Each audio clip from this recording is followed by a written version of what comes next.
Judges chapter 20, Holman Christian Standard Bible.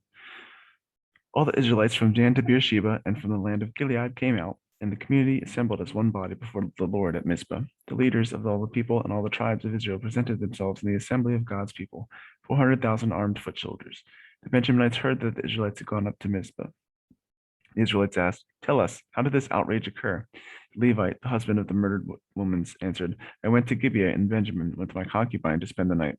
Citizens of Gibeah ganged up on me and surrounded the house at night. They intended to kill me, but they raped my concubine and she died. Then I took my concubine and cut her in pieces and sent her throughout Israel's territory because they committed a horrible shame in Israel. Look, all of you are Israelites, give your judgment and verdict here and now." Then all the people stood united and said, "None of us will go to his tent or return to his house. Now this is what we will do to Gibeah. We will go against it by lot. We will take 10 men out of every 100 from all the tribes of Israel, and 10 out of every 1,000, and 1,000 out of every 10,000 to get provisions for the people when they go to Gibeah and Benjamin to punish them and for all the horror they did in Israel." So the men of Israel gathered united against the city. Then the tribes of Israel sent men throughout the tribe of Benjamin, saying, "What is this outrage that has occurred among you? Hand over the perverted men in Gibeah so we can put them to death and eradicate evil from Israel." But the Benjaminites would not obey their fellow Israelites. Instead, the Benjaminites gathered together from their cities to Gibeah to go out and fight against the Israelites. On that day, the Benjaminites rallied 26,000 armed men from their cities, besides 700 choice men rallied by the inhabitants of Gibeah. There were 700 choice men who were left standing among all these people. All could sling a stone into hair and not miss. The Israelites, apart from Benjamin, rallied 400,000 armed men, every one to an experienced warrior. They set out, went to Bethel, and required of God. The Israelites asked, "Who is to go first to fight for us against the Benjaminites?" And the Lord answered, "Judah will be first." In the morning, the Israelites set out and camped near Gibeah. The men of Israel went out to fight against Benjamin and took their battle positions against Gibeah. The Benjamites came out of Gibeah and slaughtered 22,000 men of Israel on the field that day. But the Israelite army rallied again and took their battle positions up at the same place where they positioned themselves in the first day. They went up, wept before the Lord until evening, and inquired of him, "Should we again fight against our brothers, the Benjaminites?"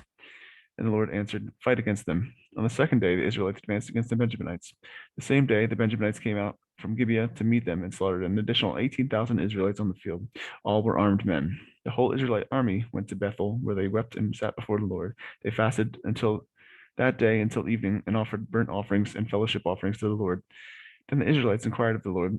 In those days, the ark of the covenant of God was there, and Phinehas, son of Eleazar, son of Aaron, was serving before it.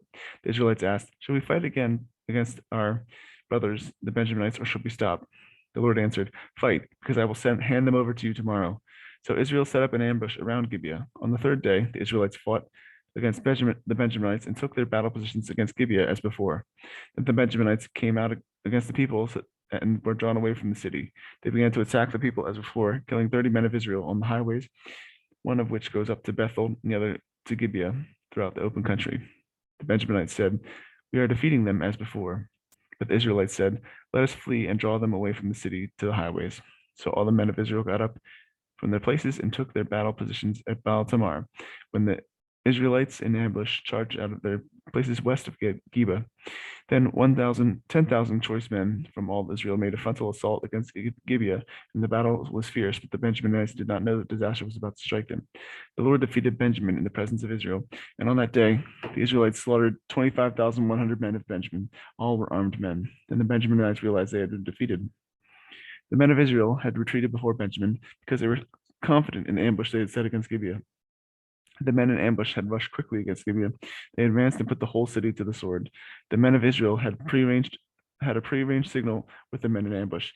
When they sent up a great cloud of smoke from the city, the men of Israel would return to battle. When Benjamin had begun to strike them down, killing about 30 men of Israel, they said, "They're defeated before us, just as they were in the first battle." But when the column of smoke began to go up from the city, Benjamin looked behind them, and the whole city was going up in smoke. Then the Israelite men returned, and the men of Benjamin were terrified when they realized the disaster had struck them. They retreated before the men of Israel toward the wilderness, but the battle overtook them, and those who came out of the cities slaughtered those between them. They surrounded the Benjaminites, pursued them, and easily overtook them near Gibeah toward the east. There were 18,000 men who died from Benjamin. All were warriors. Then Benjamin turned and fled toward the wilderness to the rock of Rimmon, and Israel killed 5,000 men on the highways. They overtook them at Gittim and struck 2,000 more dead. All the Benjamites who died that day were 25,000 armed men. All were warriors, but 600 men escaped to the wilderness to the rock of Rimmon and stayed there 4 months. The men of Israel turned back against the other Benjamites and killed them with their swords, the entire city, the animals, and everything that remained. They also burned down all the cities that remained.